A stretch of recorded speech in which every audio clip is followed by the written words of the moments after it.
Shabbat Shalom. Shabbat Shalom. Those of you that pay careful attention to the text on the page may note that in our Sidur Lev Shalem, that was one generation of Sidur ago, that along the margins we have additional commentary, but also additional texts, additional readings. Now, many of those are modern poems, or poems at least from recent history, but you will notice that through the early part of our section of Kabbalat Shabbat, there are selections taken from Shir HaShirim, the Song of Songs. Now, does anybody happen to know what the Song of Songs is about? I'll point out just while you're thinking of your answer that the phrase Song of Songs is the Hebrew equivalent of a superlative. That you say something is the best of the best. In fact, that's where we end up with that mimicked in our English phrase, thanks to the King James Bible and entered the English vernacular. So the Song of Songs means it is the superior song of all songs. The King of Kings, God, is the King that is beyond all kings. It is a lovely way to make a superlative. So now that you've had a little thinking time, what is Shir HaShirim? What is the Song of Songs about? The most monumental song of all time. I thought I saw a look like it. What? Love. Love.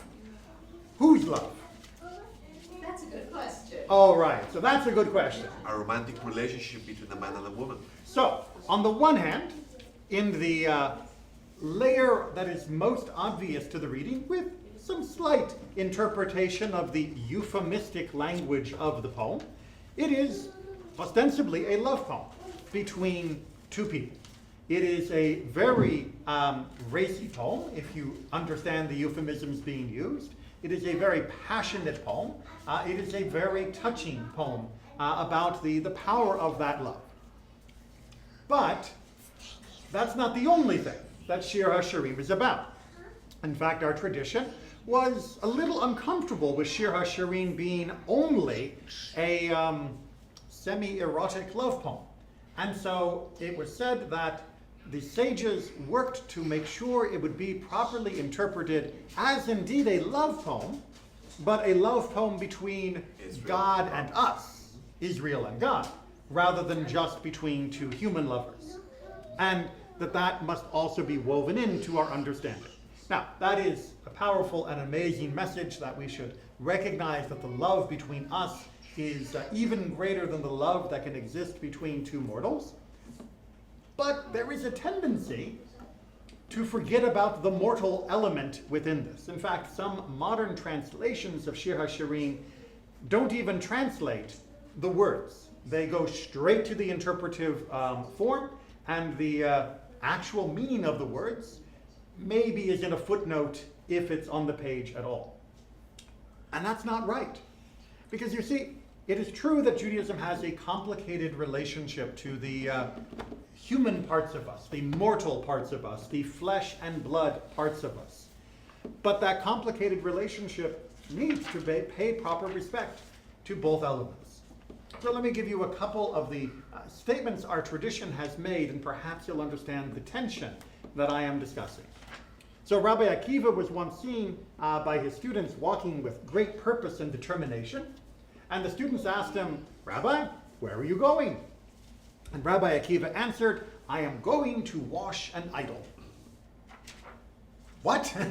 You're going to go clean an idol? What are you talking about? That's like completely against Judaism. We don't do idols, let alone clean them. If you came across one, what do you? And he said, and they followed him to the bathhouse. This is before indoor plumbing, so you had to go someplace to have that bath. And he went to the bathhouse, which was a communal activity in the classical world, and he proceeded to bathe himself. And the student said, "Rabbi, well, you said this was a mitzvah, you said this was a wonderful thing to be doing. You're just taking a bath." And he said, "Yes, but we were made b'tselem Elohim.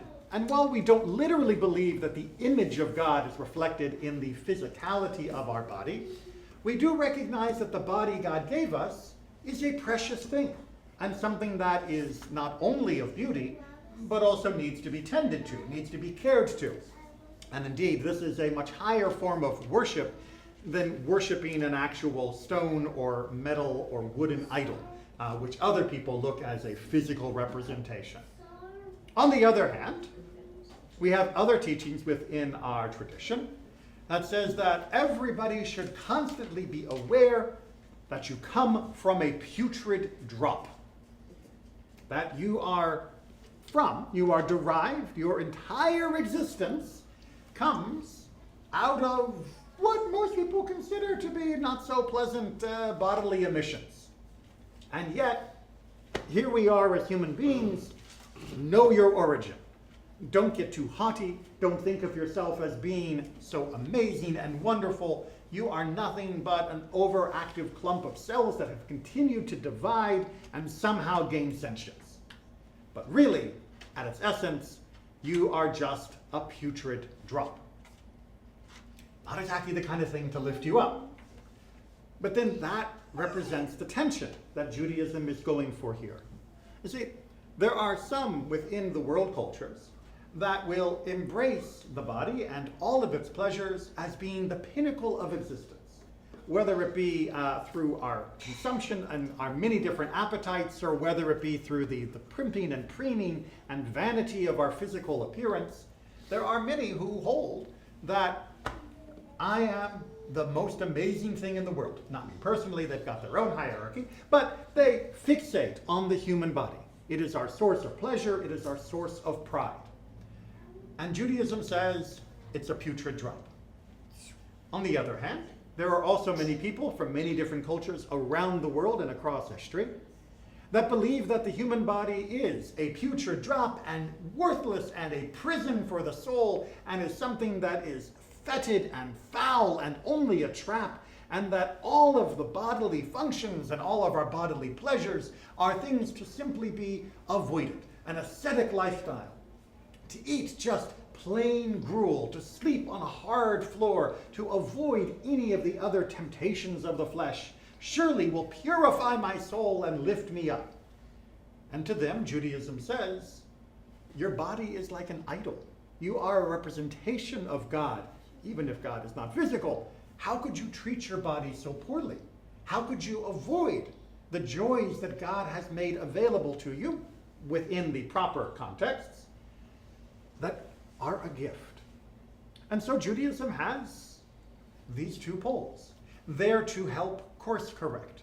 Because after all, if you have only a nudge from one direction, you are likely to continue to drift in response. And if you have a nudge from only one direction, you'll drift the other. You need to constantly be bumped back and forth, taking your stock of each different possible extreme. And Judaism holds to that middle position. Yes, we mustn't be vain. And yes, we shouldn't think that our bodies and their pleasures are the only things in life that should give us a feeling of worth and satisfaction. But we also have to recognize that God did make those things possible. And as those are gifts, they must, within the proper parameters, be experienced and enjoyed. It's not easy.